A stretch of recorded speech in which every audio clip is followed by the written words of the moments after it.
Okay, we're here at 14832 Otsego Street here in Sherman Oaks.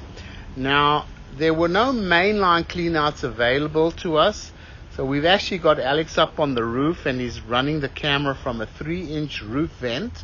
We like to do that anyway because this way we could check as much of the main line as possible.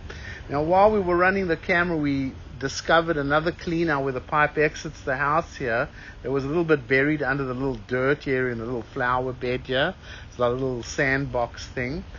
But we like to check as much of the main line as possible. That's why we got up on the roof. And we obviously cannot check every pipe in the house. You'll have your general inspector crawl underneath. He's going to physically look at the plumbing as much as possible. So we've got our camera in, and we're actually all the way out to the city connection in the street. So what you're looking at here is the city connection. There's the city sewer right there. Now, when we pull the camera back, it appears there's a cured in place pipe lining. This is a 6-inch lining coming back from the middle of the street towards the property. Now, as of today, this lining looks like it's in good condition. There's no roots coming into it. There's no roots breaking through. There's no roots at the end of the line. So, as of today, this appears to be in good condition. Now, one thing I can tell you, though, if you do have a problem down the road at some stage, you definitely don't want to be running a cable with a blade through a lining because you can damage it. Now, over here, it comes onto the property to a 4-inch lining, and this also appears to be in good condition as of today. So never ever run a cable with a blade through a lining. You will definitely damage it. And this is running through the front yard here, and all appears to be pretty good.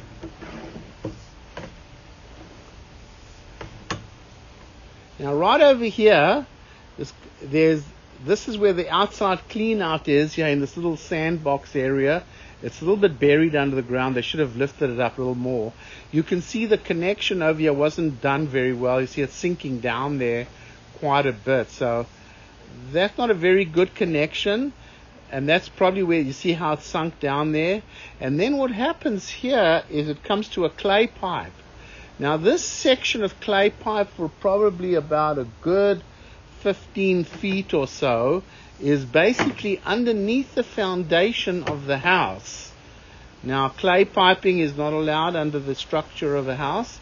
So technically speaking, this should be replaced. You can see it's got a little bit of cracks in it, but those are basically surface cracks over there. There's nothing really wrong with the pipe. It's just that it's not allowed to have clay piping under the structure of the house. And probably what happened over here, this room over here is probably been built on. So when they dug the foundation, they never came across the clay pipe, or else they would have had to replace it. But that's going to need to be replaced.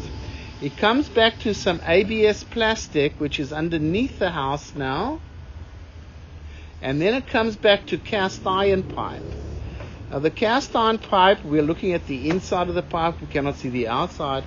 But looking at the inside, we're looking pretty good. I mean, it's very round. The rust buildup is very minor. Doesn't look too bad at all. Little piece of ABS plastic, back to cast iron, and then it's going to start coming up the roof vent. Okay. I'm going to pause the recording, and Alice is going to have a look to see if there's any other vents we can run our camera down. All right, so the clean out all the way at the roof vent all the way at the bank has a 90-degree turn in it, so we cannot get our camera through there. Nevertheless, that's it.